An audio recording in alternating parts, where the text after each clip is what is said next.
Hello students, welcome to my channel Train Your Brain. Once again, I am ready to train your brain. Are you? So this is the part 2 of nutrition in plants for class 7.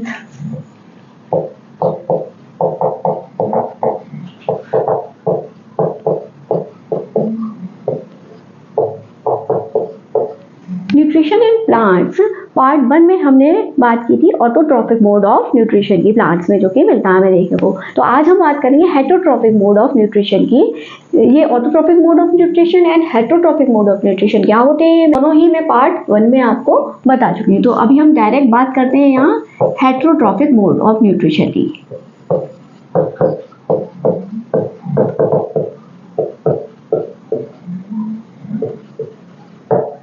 Heterotrophic mode of nutrition in plants. Organisms which depend for their food on other animals or plants are called heterotrophic. तो अब हम बात करेंगे कि plants किस तरह से heterotrophic mode of nutrition show करते हैं। तो हेटरोट्रॉफिक प्लांट्स को 4 कैटेगरी में कैटेगराइज किया गया है, जो कि जिनके नाम पहले मैं बताऊंगी और फिर एक एक करके हम उनके बारे में डिटेल में बात करते हुए चलेंगे। तो सबसे पहला पैरासिटिक प्लांट्स।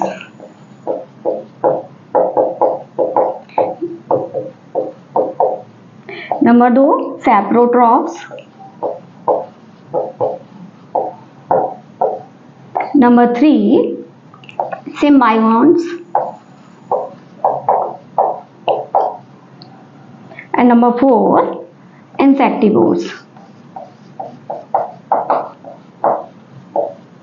तो सबसे पहले हम बात करेंगे पैरासिटिक प्लांट्स की। पैरासिटिक प्लांट्स वो प्लांट्स होते हैं जो अदर एनिमल्स और अदर प्लांट्स से अपना न्यूट्रिशन प्राप्त करते हैं, वो कहलाते हैं पैरासिटिक प्लांट्स। तो पैरासिटिक प्लांट्स जिस प्लांट और एनिमल्स से अपना न्यूट्रिशन लेंगे वो कहलाएगा होस्ट।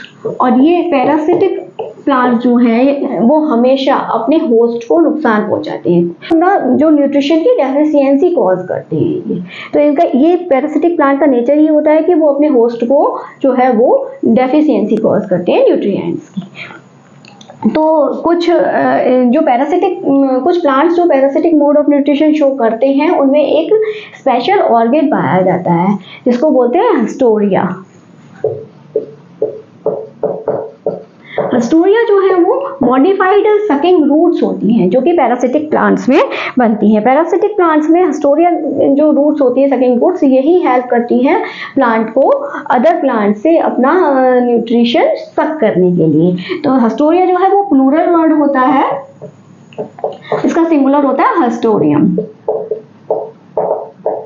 अगर सिंगल है तो हिस्टोरियम बोला जाएगा, प्लूरल है तो हिस्टोरिया बोला जाएगा। तो इसके कुछ एग्जांपल लेते हुए चलते हैं पैरासिटिक प्लांट के, जिससे कि हम यहाँ पर अच्छे से समझ सकेंगे कि किस तरह से पैरासिटिक मोड जो है वो शो करते हैं कुछ प्लांट्स। तो सबसे कॉमन इसका सबसे बेटर एग्जांपल होता है कस्कुटा। पैरासिटिक प्लांट के एग्जांपल चल रहे हैं। तो कस्कुटा जो है इसको बोलते हैं डॉडर। कॉमन नेम है इसका डॉडर इंग्लिश में, और हिंदी में इसको अमरवेल या स्वर्णलता बोलते हैं। तो इसकी रिजेम्बलेंस कैसे होती है सबसे पहले हम देखेंगे, यानी कैसा दिखाई देता है कस्कुटा। कस्कुटा जो है थ्रेड लाइक प्लांट होता है, जिसका कलर होता है पेल येलो कलर का होता है ये। तो ये जब भी किसी प्लांट पर, होस्ट प्लांट पर दिखता है तो क्या होता है, बहुत एक तो ये क्योंकि इसका नाम ही अमरवेल या स्वर्णलता है ना, तो ये वेल की तरह है, यानी पूरे प्लांट को जो है कवर कर लेगा, उसके ऊपर चढ़ जाता है क्लिम्बर की तरह। तो उसको पूरा कवर कर लेता है, जिससे कि ये गोल्डन येलो रिजेम्बलेंस देता है, इसीलिए इसका नाम स्वर्णलता बोला जाता है। ये बहुत तेजी से फैलता है और किसी भी प्लांट पर, जैसा कि ये पिक्चर में आपको शो हो रहा है कि ये पूरे ट्री को जो है वो कस्कुटा प्लांट ने कवर कर रखा हुआ है और ये गोल्डन येलो कलर का चमक रहा है। तो ये जो है ये अपने हिस्टोरिया से, अपने होस्ट प्लांट से जो है, अपने हिस्टोरिया की हेल्प से न्यूट्रिशन जो है वो लेता है। और ये जो अपना न्यूट्रिशन जो है स्टेम से ही लेते हैं, किसी भी प्लांट के स्टेम को ही पेनिट्रेट करते हैं। हिस्टोरिया जो है वो डीप पेनिट्रेट करती है रूट्स और स्टेम में किसी होस्ट प्लांट के, और उसकी वजह से ये अपना न्यूट्रिशन वहां से फिर सक कर लेती है, क्योंकि एक सकिंग रूट है। सेकेंड नंबर पर हम बात करेंगे जिस प्लांट की, उसका नाम है रफलेशिया। रफलेशिया जो है is known for its largest flower in the world. Rafflesia का फ्लावर जो है वो largest flower in the world होता है, जैसे कि पिक्चर में आपको दिखाई दे रहा है। इसका फ्लावर देखिए, इसके फ्लावर के नीचे से ही जो है हस्टोरिया निकली होती है, और ये जो है ये टोटल रूट पैरासाइट होती हैं। रफलेशिया टोटल रूट पैरासाइट होती है, टोटल रूट पैरासाइट है। इससे पता चल रहा है आपको, ये जो है होस्ट प्लांट की रूट से अपना न्यूट्रिशन सक करते हैं through the हस्टोरियम।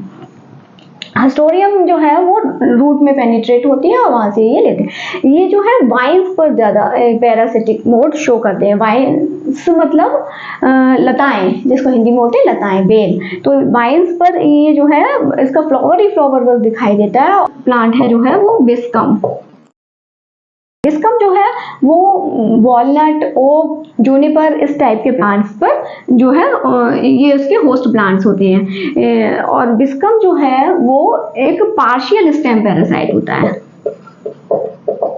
Partial stem parasite ये किस लिए है, ये अभी मैं आपसे डिस्कस कर रही हूँ। इसके देखिए बिस्कम का देखिए, सबसे पहले आप पिक्चर देख लीजिए। ये पिक्चर में देखिए कैसा दिख रहा है। तो इसमें देखिए ग्रीन लीव्स हैं प्लांट में, तो इसमें पेयर में ग्रीन लेदरी लीव्स मिलती हैं। तो ये ग्रीन लीव्स की प्रेजेंस की वजह से इसमें फोटोसिंथेसिस प्रोसेस हो जाती है अच्छे से, और ये जो है अपने होस्ट प्लांट की स्टेम से न्यूट्रिशन लेता है, इसीलिए ये स्टेम पैरासाइट है। लेकिन ये पार्शियली उससे अपना न्यूट्रिशन लेता है। पार्शियली मतलब उससे सिर्फ लिक्विड लेता है। लिक्विड मीन्स उससे वाटर और मिनरल्स सक करेगा सिर्फ, क्योंकि इसमें स्टार्च फॉर्मेशन हो रहा है फोटोसिंथेसिस की प्रोसेस की वजह से। तो ये 3 एग्जाम्पल जो मैंने आपको बताए हैं वो रहे आपके पैरासिटिक प्लांट के। तो अब हम बात करेंगे सेकेंड नंबर पर सेप्रोट्रॉफ्स की। सेप्रोट्रॉफ्स क्या होती है, सबसे पहले हम ये समझेंगे यहाँ पर। तो सेप्रो मीन्स होता है रोटन और ट्रॉफ मीन्स होता है मोड ऑफ न्यूट्रिशन। तो सेप्रोट्रॉफ्स का मतलब क्या हुआ यहाँ पर कि वो प्लांट्स जो रोटन प्लांट्स और एनिमल्स यानी डिकेइंग पार्ट, उनके डिकेइंग पार्ट से अपना न्यूट्रिशन प्राप्त करें, वो कहलाते हैं सेप्रोट्रॉफ्स। तो सेप्रोट्रॉफ्स का जो एग्जाम्पल यहाँ पर जो होता है प्लांट्स में, वो माइक्रो ऑर्गेनिज्म होते हैं। तो प्लांट्स के जो माइक्रो ऑर्गेनिज्म है उनमें बैक्टीरिया और फंगस या फंगी पाए जाते हैं। तो इसमें कॉमन फंगस जो है मशरूम और मोल्ड्स होते हैं, जो कि इसका एग्जाम्पल होते हैं। म्यूकर, एस्परजिलस, पेनिसिलियम और राइजोपस, ये कुछ एग्जाम्पल हैं फंगी के। तो आपने देखा होगा फंगस जो है वो अलग अलग कलर की होती है।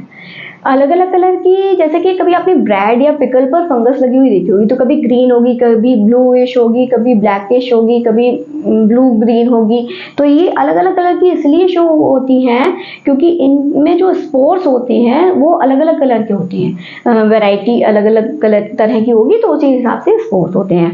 तो फंगस जो है वो इस तरह की दिखाई देती है आपको। फंगस को आप कभी ब्रेड पर अगर नहीं लगी देखिए आपने, तो क्या करिए, आप ब्रेड को थोड़ा सा स्प्रिंकल कीजिए वाटर से और उसको अपने लंच बॉक्स में बंद करके 2 दिन के लिए छोड़ दीजिए। आप 2 दिन बाद उसको खोल के देखेंगे तो आपको उस पर फंगस दिखाई देगी। लेकिन एक बात ध्यान रखिए, उसको अपनी नोज के पास ले जाकर अपना उसको स्मेल नहीं करना, क्योंकि वो जो स्पोर्स होते हैं वो अगर आपकी रेस्पिरेटरी ट्रैक्ट में पहुंच गए तो वो आपके लिए हार्मफुल हो सकते हैं। तो इसीलिए थोड़ा दूर से देखेंगे आप। तो ये जो है, और इसमें इसका जो मशरूम जो है वो बहुत ही कॉमन एग्जांपल भी देखने को मिलता है आपको फंगस का।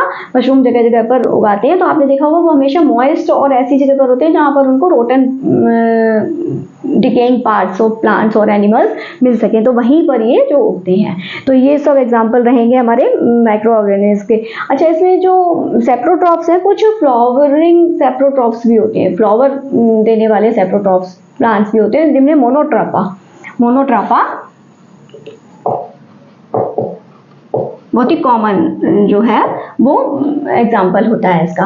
इसमें मोनोट्रापा, जिसको इंडियन पाइप भी कहते हैं, ये और कुछ वेराइटीज होती हैं ऑर्किड्स की, ये जो है trophic mode of nutrition show करते हैं और फ्लावरिंग सेप्रोट्रॉफ का ये एग्जाम्पल होते हैं। जैसा कि आपको इस पिक्चर में दिखाई दे रहा है, मोनोट्रापा का पिक्चर है। ये देखिए, इंडियन पाइप बोला जाता है इसको कॉमनली, पाइप जैसा इसका स्टेम सा है और उस पर फ्लावर लगा हुआ है।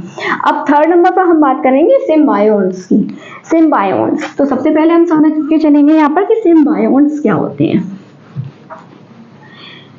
जैसा कि अभी सेप्टोट्रॉप्स समझा था ना हमने क्या होते हैं, वैसे ही सिम्बायोन्ट्स। सिम्बायोन्ट्स क्या होते हैं कि when two living organism live together to benefit each other. जब दो लिविंग ऑर्गेनिज्म एक साथ रहकर एक दूसरे को फायदा पहुंचाती हैं तो वो कंडीशन कहलाती है सिम्बायोन्ट्स। तो सिम्बायोन्ट्स का सबसे कॉमन एग्जांपल होता है लाइकेन। लाइकेन आपने देखा होगा कभी ट्री बार्क पर या फिर आपको कहीं किसी रॉक पर लगा हुआ, जिसको आप हिंदी में बोलते हैं काई लग जाता है। लाइकेन्स में क्या होता है कि एल्गी और फंगस, एल्गी एंड फंगस का कॉम्बिनेशन होता है। तो एल्गी जो है वो ग्रीन प्लांट्स होते हैं, ग्रीन कलर की होती है। तो इसमें जो है फोटोसिंथेसिस प्रोसेस होती है जिससे कि ये फूड फॉर्मेशन कर सकती है। और फंगस जो होते हैं वो नॉन ग्रीन प्लांट्स होते हैं। ये दोनों ही माइक्रो ऑर्गेनिज्म होते हैं, माइक्रोब्स होते हैं। तो फंगस जो है वो नॉन ग्रीन होते हैं। तो ये एल्गी और फंगी जब संग संग लाइकेन कहलाते हैं, जो दोनों कलेक्टिवली संग रहते हैं तो लाइकेन कहलाते हैं। तो ये जो है फंगस जो है इसे मिनरल और मॉइस्चर या आप बोल सकते हैं वाटर प्रोवाइड करती है एल्गी को इन हार्श कंडीशन, क्योंकि जो फंगस होती है वो एटमॉस्फेयर से मॉइस्चर को एब्जॉर्ब करने की उसमें क्वालिटी होती है। तो ये एल्गी को हार्श कंडीशन में भी वाटर प्रोवाइड करती है जिससे कि उसका काम चलता रहता है। और एल्गी जो फोटोसिंथेसिस करके फंगस को फूड प्रोवाइड करती है। तो ये दोनों ही एक दूसरे को बेनिफिट पहुंचाते हैं। तो ये जो है आपको कहीं ट्री पर ये पिक्चर में देखिए जैसे कि आप ग्रीन और yellowish, green blue, green black, इस तरह के कॉम्बिनेशन में आपको लाइकेन्स देखने को मिल जाते हैं ट्री बार्क या रॉक्स पर। ऐसे ही सिम्बायोन्ट्स का सेकेंड एग्जांपल होता है सबसे अच्छा rhizobium. Rhizobium bacteria and root nodes of leguminous.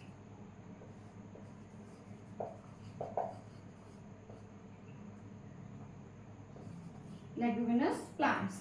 Leguminous plants जो है, लेग्यूमिनेसी एक फैमिली होती है प्लांट किंगडम की, जो कि हमारे लिए मोस्टली प्रोटीन रिच फूड तैयार करती हैं।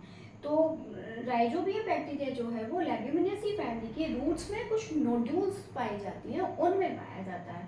तो यहाँ पर ये एक दूसरे को किस तरह से बेनिफिट देते हैं कि राइजोबियम बैक्टीरिया को इसके रूट से जो है अपना फूड मिलता है। और राइजोबियम बैक्टीरिया प्लांट के लिए जो है वो नाइट्रोजन होती है एटमॉस्फेयर की, उसको फिक्स करते हैं जो है वो सॉल्युबल नाइट्रेट और नाइट्राइट्स की फॉर्म में, जिससे कि वो जो प्लांट है उसको एब्जॉर्ब कर सकते हैं और जिससे कि उसको वो नाइट्रोजन को प्रोटीन फॉर्मेशन के लिए यूज करते हैं।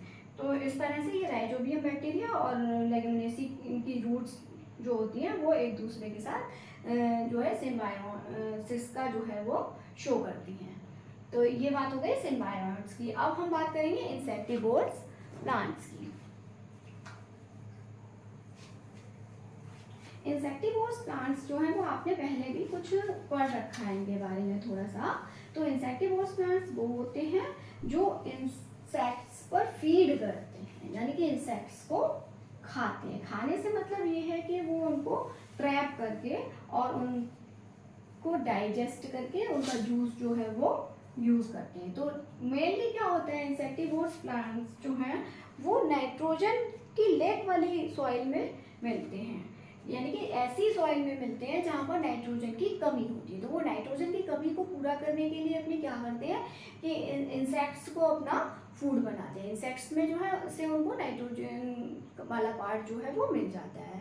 और ये देखने में नॉन ग्रीन प्लांट्स, वैसे नॉन ग्रीन प्लांट्स नहीं होते हैं ना, फोटोसिंथेसिस की प्रोसेस होती है। तो कुछ एग्जांपल्स इसके हम लेके चलेंगे यहाँ इंसेक्टिवोर्स प्लांट के। तो हम यहाँ फोर्थ टॉपिक की बात करें इंसेक्टिवोर्स प्लांट्स की, फोर्थ टॉपिक के कुछ एग्जांपल लेंगे। तो सबसे पहले हम एग्जांपल लेंगे नेपेंथीज। नेपेंथीज को हम क्या बोलते हैं, पिचर प्लांट। इसको पिचर प्लांट क्यों बोला जाता है, क्योंकि ये जो है इसकी लीव्स जो हैं उनकी लिड जो है वो पिक्चर शेप स्ट्रक्चर में मॉडिफाइड होती है। ये देखिए पिक्चर स्क्रीन पे आपको जो दिख रहा है, इसमें आप देखिए अच्छे से कि ये जो लीफ की लिड है वो मॉडिफाइड हो गई है पिक्चर टाइप स्ट्रक्चर में। इस तरह की कुछ स्ट्रक्चर बन जाती है ये, और इसमें यहाँ एक लोब होता है यानी कि कैप टाइप। तो क्या होता है इसमें इसकी वॉल पर डाउनवर्ड हेयर लाइक स्ट्रक्चर्स होती हैं, और ये पूरा जो है म्यूकस यहाँ नीचे डाइजेस्टिव जूसेस भरे होते हैं, और ये जो है पूरा जो है म्यूकस से स्टिकी जो है वो अपीयरेंस रहती है। इसके अंदर पूरा स्टिकी होता है इसकी इनर वॉल। तो जैसे, और इसमें से बहुत स्वीट फ्रेगरेंस निकलती है, तो इंसेक्ट्स जो है इसकी तरफ अट्रैक्ट होते हैं। और जैसे ही इस पिक्चर लाइक स्ट्रक्चर में एंटर किया किसी इंसेक्ट ने, तो वो इंसेक्ट को डाउनवर्ड ही जो है वो पुश करते हैं जाने के लिए, और नीचे पहुंचकर जो है इंसेक्ट यहाँ डाइजेस्टिव जूसेस में गिर जाता है, जहाँ पर उसका डाइजेशन हो जाता है, और पिल करके उसको डाइजेस्ट करके और उसका जो भी पार्ट उनको चाहिए है वो अपने न्यूट्रिशन के लिए यूज़ कर लेते हैं। तो ये जो है नेपेंथीज। सेकेंड है हमारा सनड्यू। सनड्यू का दूसरा नाम होता है ड्रॉसेरा। तो सनड्यू जो है वो भी क्या है, ये सब अधिकतर जो प्लांट्स हैं वो मॉडिफाइड लीव्स ही होते हैं, लेकिन ये देखने में आपको सनड्यू ऐसा लगेगा जैसे कि फ्लावर है। ये देखिए पिक्चर इसका दिखाई दे रहा है आपको।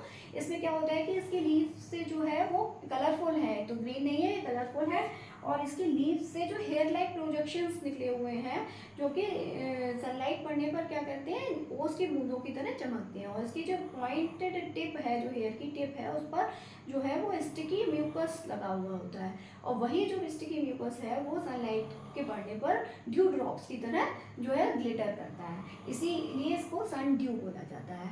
तो सन ड्यू में क्या है, जैसे ही कोई इंसेक्ट इसके पास आके बैठता है इसके ऊपर, तो इसकी एक तो इन प्लांट्स में से बहुत ही अच्छी सी फ्रेग्रेंस निकलती है, जिससे कि सारे इंसेक्ट्स इनकी ओर अट्रैक्ट होते हैं। तो जैसे ही उसके ऊपर आगे बैठता है तो वो स्टिकी म्यूकस में चिपक जाता है, और फिर वो एनगल्फ कर लिया जाता है उसकी। तो वहीं पर उसका वही डाइजेस्टिव जूसेस होते हैं, ग्लैंडुलर हेयर्स होते हैं ना, तो उनसे ग्लैंडुलर होते हैं, उनकी ग्लैंड से डाइजेस्टिव जूसेस निकलते हैं, और इंसेक्ट वहीं पर डाइजेस्ट हो जाता है और वो न्यूट्रिशन दे देता है प्लांट की। थर्ड नंबर पर हम बात करेंगे वीनस फ्लाईट्रैप की।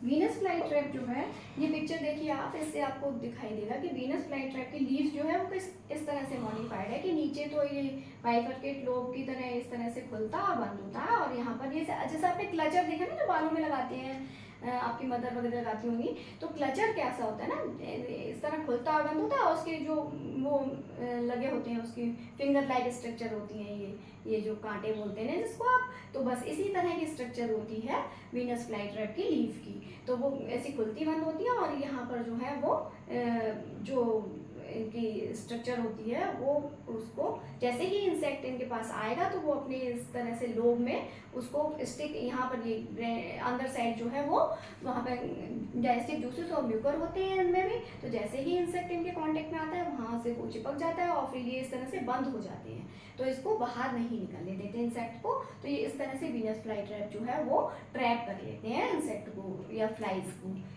ये पिक्चर में देखिए, आपको पिक्चर में देखने को मिल रहा है। अभी फोर्थ एग्जाम्पल जो है वो है हमारा यूट्रिकुलेरिया।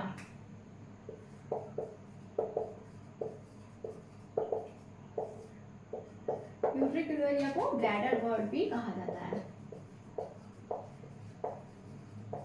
ब्लैडर बर्ड, ये देखिए सबसे पहले आप इसका पिक्चर देखिए, इसकी जो लीव्स हैं जो वो ब्लैडर लाइक स्ट्रक्चर में मॉडिफाइड होती है। पिक्चर में आपको दिखाई दे रहा है ये जो ग्रीन से छोटे छोटे से ब्लैडर बने हुए हैं, ये ब्लैडर लाइक स्ट्रक्चर, ये इस तरह से लीफ जो है इस तरह से ये ब्लैडर से बने होते हैं दोनों साइड, और इन ब्लैडर का जो माउथ है वहाँ पर म्यूकस ओपनिंग होती है, जहाँ म्यूकस ओपनिंग मतलब कांटेदार नहीं, म्यूकस ओपनिंग होती है, यहाँ ओपनिंग होती है ट्रैप, जिसमें कि अगर इंसेक्ट इनके पास आएगा तो वो ट्रैप हो जाता है। और सबसे पहली बात ये यूट्रिकुलेरिया यानी ब्लैडर बर्ड जो है वो एक्वाटिक प्लांट होता है, तो ये पानी में मिलने वाले इंसेक्ट्स जो होते हैं वो इसके पास जैसे इसके कांटेक्ट में आएंगे तो ये जो माउथ जो है वो कैसे होता है ट्रैप कर लेता है और अपने ब्लैडर में उसको बंद कर लेता है, और ब्लैडर में जो है डाइजेस्टिव जूसेस होते हैं, वहाँ पर इंसेक्ट जो है डाइजेस्ट हो जाता है और ये उससे अपना नरिशमेंट लेते हैं। तो इस तरह से ये तो बात हो गई मोड ऑफ न्यूट्रिशन में। मैंने शुरू में आपको बताया था कि मोड ऑफ न्यूट्रिशन क्या होता है। न्यूट्रिशन होता है obtaining of food and utilization of that food.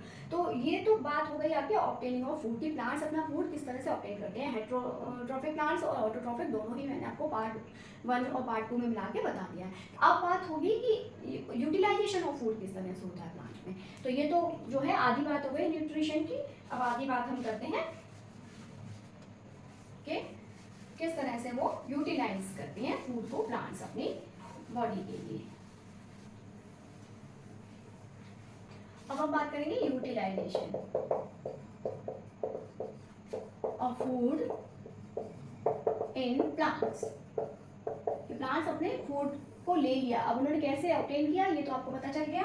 अब वो यूटिलाइज किस तरह से करें, तो प्लांट्स जो है अपने फूड को यूटिलाइज करते हैं 4 वेज में। तो सबसे पहला होता है ग्रोथ। तो सबसे पहले तो प्लांट्स अपनी ग्रोथ के लिए फूड को यूटिलाइज करते हैं। ग्रोथ में जैसे कि growth of stem, new stems का बनना, न्यू लीव्स का, फ्लावर, फ्रूट्स, सीड्स का फॉर्मेशन होना, ये सब जो है वो ग्रोथ में आता है। तो ये ग्रोथ के लिए जो है इनको फूड की ज़रूरत होती है। सेकंड है स्टोरेज।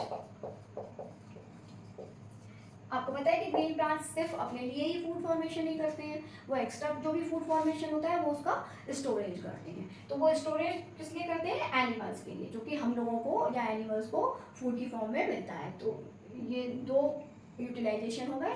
थर्ड यूटिलाइजेशन जो है वो है रिप्रोडक्शन। रिप्रोडक्शन मतलब प्लांट्स जो है वो कैसे और ग्रो अप करेंगे, अपना जो है मल्टीप्लाई किस तरह से करेंगे। तो उसके लिए भी जो है फूड की जरूरत होती है। मल्टीप्लिकेशन कैसे होता है, मोस्टली प्लांट्स में सीड्स से होता है। यानी कि जब आप सीड्स को सॉ करते हैं तभी तो नया प्लांट जर्मिनेट होता है। तो सीड फॉर्मेशन के लिए भी फूड की जरूरत होती है और सीड से ही फिर वो मल्टीप्लाई करते हैं प्लांट्स। तो सीड फॉर्मेशन के लिए यूटिलाइज करते हैं 3rd नंबर पर प्लांट जो है अपने फूड को। और 4th जो पॉइंट है वो है आपका रेस्पिरेशन। रेस्पिरेशन जो है सभी लिविंग ऑर्गेनिज्म में मिलने वाली कॉमन प्रोसेस होती है। तो ये प्लांट्स में भी होता है रेस्पिरेशन। रेस्पिरेशन की प्रोसेस में क्या होता है कि प्लांट्स जो है वो फूड को ऑक्सीजन के साथ ऑक्सीडाइज होता है फूड, जिससे कि कार्बन डाइऑक्साइड, वाटर और एनर्जी निकलते हैं ऑक्सीडेशन में। तो रेस्पिरेशन की प्रोसेस में किस तरह से ऑक्सीडेशन की प्रोसेस होती है, तो देखिए कि ऑक्सीजन, इसका इक्वेशन दिखा रही हूँ मैं आपको कि ऑक्सीजन जो है वो सिंपलेस्ट कार्बोहाइड्रेट के साथ, क्योंकि जो भी फूड हम लोग इंटेक करेंगे या प्लांट्स जो है वो जब भी ऑक्सीडेशन के लिए ऑक्सीडेशन की प्रोसेस शुरू होती है उसमें, तो वो सिंपलेस्ट फॉर्म में आ जाता है अपना, यानी कि ग्लूकोज की फॉर्म में आ जाता है। तो ग्लूकोज जो है वो ऑक्सीजन के साथ रिएक्शन करके C6H12O6 जो कि केमिकल फॉर्मूला होता है ग्लूकोज का, तो ये दोनों जब आपस में रिएक्शन करेंगे ऑक्सीजन और ग्लूकोज, तो ये प्रोसेस कहलाती है ऑक्सीडेशन की प्रोसेस। ग्लूकोज का ऑक्सीडेशन होने से कार्बन डाइऑक्साइड बनेगी, वाटर बनेगा, प्लस एनर्जी रिलीज होती है। तो ये जो एनर्जी रिलीज हुई, इस एनर्जी को प्लांट्स अपनी वाइटल एक्टिविटीज में यूज करते हैं, यानी मूवमेंट करने के लिए। जिस तरह हम लोगों को एनर्जी चाहिए तो प्लांट्स को भी एनर्जी चाहिए होती है। Respiration, movement, growth, storage, reproduction, इस सभी के लिए प्लांट्स को भी एनर्जी चाहिए होती है। एक बात और ध्यान रखने की कि रेस्पिरेशन की प्रोसेस और फोटोसिंथेसिस की प्रोसेस, क्योंकि प्लांट्स जो है फोटोसिंथेसिस की प्रोसेस में जो है वो फूड फॉर्मेशन करते हैं। तो फूड फॉर्मेशन की प्रोसेस जो है, फोटोसिंथेसिस की प्रोसेस जो है many time faster than respiration होती है। तो इसलिए रेस्पिरेशन के लिए जितना भी उनको फूड चाहिए उससे कई ज़्यादा वो फूड बना लेते हैं, क्योंकि फोटोसिंथेसिस की प्रोसेस जो है वो मच हायर देन होती है, उसकी स्पीड जो है मच हायर देन होती है रेस्पिरेशन की। तो फूड फॉर्मेशन ज़्यादा होता है प्लांट्स में, इसीलिए वो उसको अच्छे से स्टोर करके रख पाते हैं। तो आज का जो ये वीडियो है यहीं पर समाप्त होता है। आज का टॉपिक आपका न्यूट्रिशन इन प्लांट्स। तो आप ये वीडियो आपको आज का कैसा लगा ये मुझे कमेंट करके जरूर बताइए। अगर अच्छा लगा है तो लाइक कीजिए, अपने फ्रेंड्स के साथ शेयर कीजिए। अगर चैनल पर नए हैं तो चैनल को सब्सक्राइब कीजिए और बेल आइकन को जरूर प्रेस कीजिए, जिससे आने वाली वीडियोज़ के नोटिफिकेशन आपको मिलते रहें। तो मिलूंगी आपसे नेक्स्ट टॉपिक में, नेक्स्ट वीडियो में। तब तक के लिए पढ़ते रहिए, क्योंकि पढ़ेगा इंडिया तभी तो बढ़ेगा।